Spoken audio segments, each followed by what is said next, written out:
हरि ओम बेटा, हरि ओम। ये दादा भगवान का आगे का। भगवान दादा सारी उम्र निरक्षित बैरागी होकर के रहे। अपनी देह की तो उन्हें परवाह ही नहीं थी। कैसे संसार में रहें, तो इतिहास अपना लिख करके गए हैं कि देह की तो परवाह ही नहीं रही। घर में कैसे, घर में खोल रखा था, अपने बता रखा था कि कभी मेरे लिए खाना नहीं बनाना। बहुओं से 4 बहुएं थी, उन्होंने कह दिया था कि मेरे लिए खाना नहीं बनाना। जो बचेगा तो ठीक है, नहीं तो छुट्टी। अगर बच जाएगा तो ठीक है, और नहीं बचेगा तो छुट्टी है, समझो आज।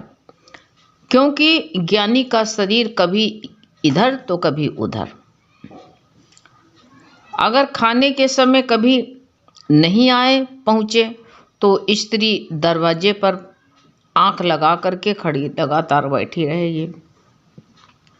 अगर मान लो कहीं देर हो गई, उनका तो जीवन ऐसे था, सत्संग में बिजी रहते थे, तो उनको लगता था कि अगर हम नहीं टाइम पर पहुँचे तो वो कहेंगे कि वो आंख लगा के बैठी रहेंगी, लगातार बैठी रहेगी। कब आएंगे, खाना खाएंगे, कब खाना खाएंगे। फिर अगर नहीं खा पाए तो कहते हैं वो सोचेगी कि कहीं खा के आए होंगे। नहीं, अगर मान लो समय पर आए, नहीं पहुँचे टाइम से, सत्संग में देरी हो गई, तो उनको मन में यही होगा खा के आए होंगे कहीं से। तब कहते हैं, तब समझो कि हमको जो है बातों से मारेगी, डांट पड़ेगी मेरे पर, मेरा खाना बेकार हो, क्योंकि खाना बेकार हो जाएगा और गायब हो जाएगा। हमारे मन में एक उलझन सी हो जाएगी। घर वाले भी समझेंगे कि अब तो जो है हमारे नहीं रहे। जब वो खाने के नहीं बताते थे तो उनको ये लगता था, कह देते कि अब हम, घर वाले समझ जाएं कि अब हमारे नहीं है, ये तो बहुत जो भगवान के हो गए, अब भगवान के हैं। तो कहते वो बेपरवाह होकर के रहते थे। ऐसा जो है वो वैराग्य पूर्ण अवस्था में एक ऐसे अपने को बना रखा था उन्होंने। एक दरवाजे से प्रवेश होते, दूसरे दरवाजे से निकल जाते थे। ऐसा उनका जीवन था कि कब आए और कब गए, कैसे कब निकल के गए। और मौन में वो कैसे मौन में आना, मौन में जाना, कुछ बोलते भी नहीं थे, एकदम सांस भी नहीं लेते थे घर में। ऐसे रहते। उनके जीवन में किसी को कष्ट महसूस नहीं होता था। कैसे, मतलब किसी को डिस्टर्ब नहीं करना, कब आना कब जाना, ऐसे इस तरह वो रहते थे। घर में वो 4 बेटों को कमरा दे करके अपना खुद बाहर गैलरी में लेटते थे। वो छोटा सा एक पलंग था और वहीं डाल करके सोते थे। अगर वर्षा होती तो रेनकोट डाल करके या जो है वो पॉलीथीन डाल लेते थे, पॉलीथीन डाल करके सो जाते थे। जो सुबह उठ करके चले जाते, बिल्कुल घर से समझो निकल जाते थे। किसी को वो जो है तकलीफ नहीं होती थी, कब आए कब गए ये भी नहीं, कब मंजन किया, कब ये कैसे गए कैसे निकल जाते। धरती पर मानो वो हवा जैसे हल्के होकर के रहे। शरीर में, कब कहते हैं उनके शरीर का सब सुख लेना, उनको शरीर के अपने सुख मानो एक कैसे एक पाई भर का सुख नहीं लेते थे शरीर का, अपने नाम मात्र का नहीं। वो अपने को जो है कैसे बना करके रखा था, क्या वो जो है अपने को कैसे रखा, कैसे संभाल के रखा था। ऐसे भगवान कहते हैं ऐसे अपने को रखा उन्होंने। और जो अब वो और कैसे रहते थे, अगर शर्ट का कॉलर फट जाता तो कहते उसको उलट करके काम चला लेते थे। देख लो, इतने बड़े बिजनेसमैन थे कि शर्ट का जो है उलट के काम चला लेते थे। और वो कहते हैं एक एक जो है एक एक टका भी अपने लिए खर्चा नहीं करते थे, अपने लिए बिल्कुल नहीं खर्चा करते थे। एक पाई भी नहीं कि मांगे किसी से कुछ कहा है। कितनी बार उनके पैकेट में पैसे नहीं होते थे, कभी कभी उनके घर वाले जो है देखते किराए के लिए पैसा नहीं है तो यही कहते हैं कि देखो भगवान के सहारे हो जाता तो भगवान कैसे प्रेरणा डालते हैं। तो वो थोड़े से पैसे उसमें जेब में डाल देते थे कि कैसे खाएंगे कैसे चलेंगे क्या हैं। भगवान खुद कहते हैं कैसे संसार में रहें, डाल देते और भगवान खुद बिना कौड़ी के बादशाह होकर के रहे। हम लोग कहते धन से जय होंगे तो बिना कौड़ी के बादशाह होकर के रहे। धन जो उनको जो है हम लोग कहते धन मिले तो हम सुखी होंगे, वो तो धन से उनको बिना पैसे के बादशाह रहे। भगवान के लिए जो है जीवन में सबसे ज़्यादा महत्वपूर्ण क्या है? मानो कहते हैं जो मानो जीवन में महत्वपूर्ण किसको मानता? पैसे के। तो वो स्थान रखते थे कि वो पैसे का स्थान नहीं रखते थे। उनके पास किसी बताया एक पाई भी चाहे ना हो तो वो जो है कहते थे पैसा किस काम का, पैसे से क्या सब कुछ होता है। भगवान के लिए कहते वो जो है पैसा तुच्छ समझते थे, लेकिन फिर भी काम करता था और उनका काम चलता रहता था, कभी बंद नहीं हुआ। उन्होंने ये करके दिखाया, उन्होंने ये करके दिखाया कि देखो बिन पैसे के भी कैसे काम चलता है और सारे संसार को उजाला करके अपने अपना जो उनका तन मन धन निष्कामता में लुटाया। घर वालों का कहते हैं विरोध, घर वाले उनके विरोध करते हुए भी उनका यज्ञ चालू रहा। कभी चाहे जितना विरोध करते लेकिन उनका यज्ञ कभी बंद। कभी कभी पत्नी कहती बच्चे व्यापार में होशियार नहीं हैं, उनको सलाह दो ना। सलाह देते तो भगवान दादा कहते कि जो है मैं तो जीते जी मर के दिखाता हूँ कि मेरे बाद जो है ये कैसे चलाएंगे। देखो कितना उनके दिमाग था, कैसे चलेंगे। जीते जी कहते गृहस्थ में रह करके अपनी जो है मौत करके दिखाया उन्होंने। जो हम लोगों को क्या ये सिखाने के लिए ये सिखाया कि जीवन मुक्ति इसी को कहते हैं। जीवन मुक्ति उसी को मिलेगी जो जीते जी मर कर रहेगा। उन्होंने करके सिद्ध करके उनको दिखाया अपने जीवन में।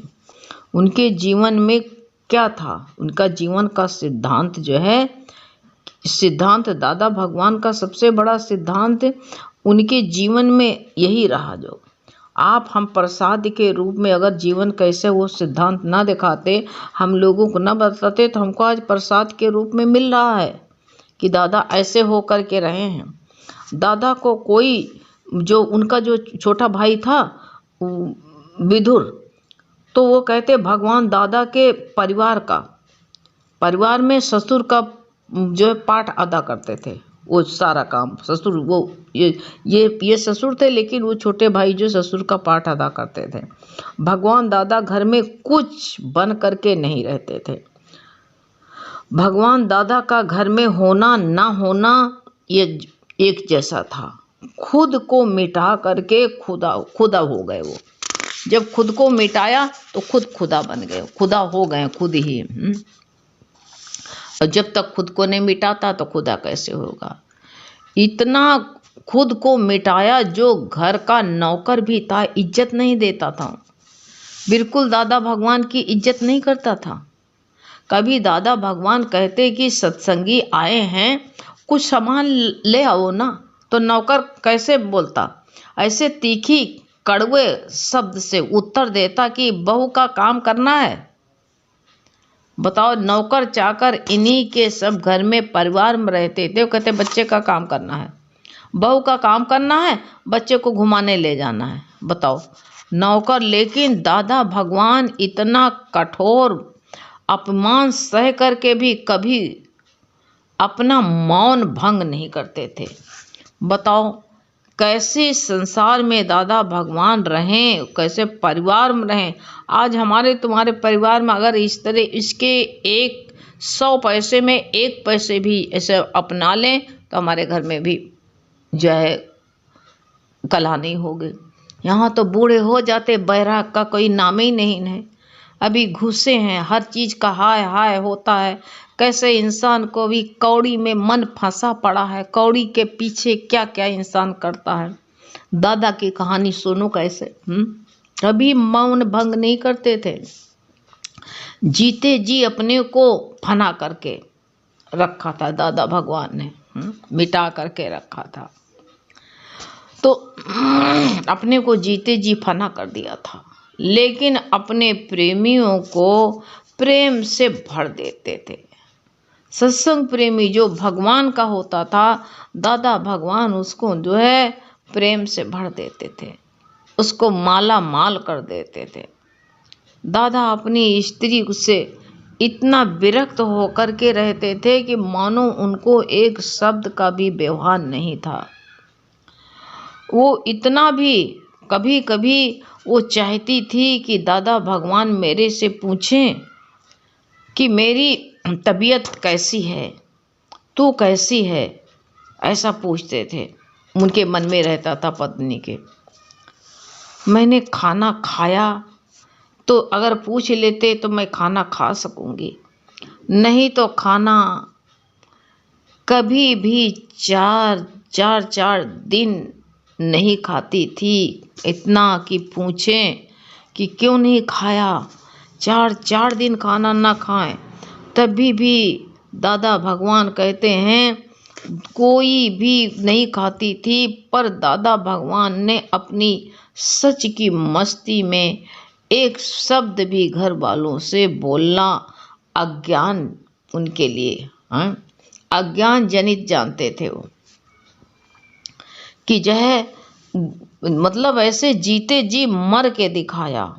ये सोच लो, जो प्रेमियों से जब दादा भगवान प्रेम करते थे, प्रेम से बोलते थे, तो उसको जो है उनकी पत्नी को खलता था कभी कभी। तो ये कहते हैं इसलिए जैसे पाई जैसे बताते हैं, ये अज्ञान जान लिया जैसे पराई स्त्री से कोई व्यवहार नहीं कर रखता है, वैसे ही अपना कौन पराया कौन सच्चा, ऐसे उन्होंने करके दिखाया कि सबके साथ में अपना पराया उनके अंदर कुछ रहते नहीं था। और न कुछ कहते थे कि तो हमको 1 गिलास पानी दे दो, ये भी उनको परवाह नहीं थी। उस समय दादा भगवान की भी कहते हैं ऐसी स्थिति थी। अडोल, पूरी अडोलता का पूरा जो है अभ्यास हो गया था। कोई भक्त कहते थे कि भगवान आपको माया कैसे लिपाएगी, आपको माया कैसे लिप्त होएगी, बताइए। लिपायमान नहीं कर सकती है। आप स्त्री से कहते हैं 2 मिनट बात करेंगे तो कहते खुश हो जाएगी। आप अपनी स्त्री से क्यों नहीं 2 मिनट बात कर देते हैं, तो वो खुश हो जाएगी। भगवान दादा कहते थे हमें तो कुछ नहीं होगा, पर उसका ये जो है भगवान कब जो है कहते थे मेरे पर कोई असर नहीं पड़ता उसका, हमको कुछ नहीं होगा, पर उसका पुराना मोह फिर भी जाग जाएगा। दादा इसलिए बात नहीं, बैरागी हो गए थे और दादा बात नहीं करते थे, इसलिए कि हमारा तो हम तो इतने बैरागी हो गए, हमारे पर कोई असर नहीं पड़ेगा, लेकिन इससे हम बात करेंगे तो इसका पुराना मोह जाग जाएगा। और मोह में शांति कदाचित प्राप्त नहीं होगी। वो अपनी पत्नी को भी तारना चाहते थे, ज्ञान देते थे, नहीं होगी। वो चाहते थे कि जैसे सारे सत्संगी हमारे साथ में रहते हैं, ये भी उसी तरह रहे हमारे साथ में, कि जिससे कि ये हमारे रंग में रख जाए और जो है ये अगर जो इस तरह रहेगी, इससे कभी बात करेंगे तो इसका मोह जाग जाएगा। कभी कहते वो स्त्री भगवान और दूसरे भक्तों के साथ चलती थी कि मैं भी कहते हैं मैं भी आपके बीच में सत्संग में रहूंगी। उसको ये कहती थी मैं सत्संग में रहूंगी और सत्संग सुनूंगी। वो भगवान के रास्ते में उनके जो है भगवान के रास्ते में आती थी और उनसे पूछते थे कि ज्ञान तुम्हारे अगर जो है तुम्हें जो है ज्ञान समझ में आया तो इस लोक में कहते हैं उनको ये लगता था कि ज्ञान समझ में आया कि नहीं आया है। बार बार स्त्री को पूछते थे कि इनके अंदर ज्ञान गया कि नहीं गया।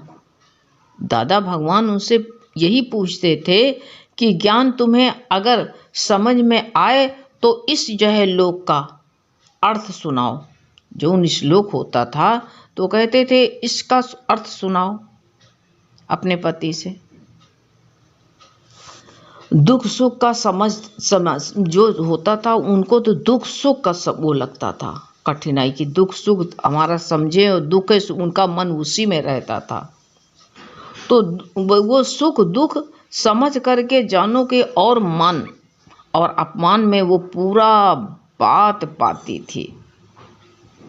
उनको पूरा पूरा अपमान तो अपमान पूरक लगता था कि हमारा अपमान हो रहा है यहाँ पर। उनको ऐसा लगता था। उनको दादा उनसे पूछते थे तो ऐसा लगता था कि सबके बीच में हमारा अपमान हो रहा है। ये बात वो जो पत्नी थी तो वो जो है ये समझती थी कि ये सबके सामने हमको अपमानित कर रहे हैं, क्योंकि उसके भीतर ज्ञान की प्यास नहीं थी। वो तो चाहती थी कि मोह में फिर से उसे जो है दादा को फंसा ले इस बातों का।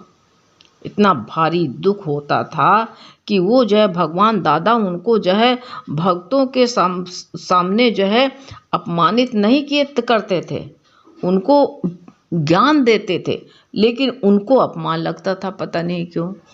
अब उनको अपमान लगता था तो यही अपमान उनको बड़ा कष्ट लगता था।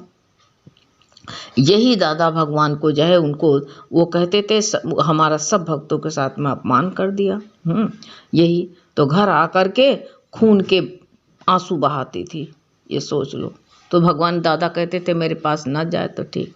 हाँ बेटा आगे हरि ओम, आगे कल चलेगा।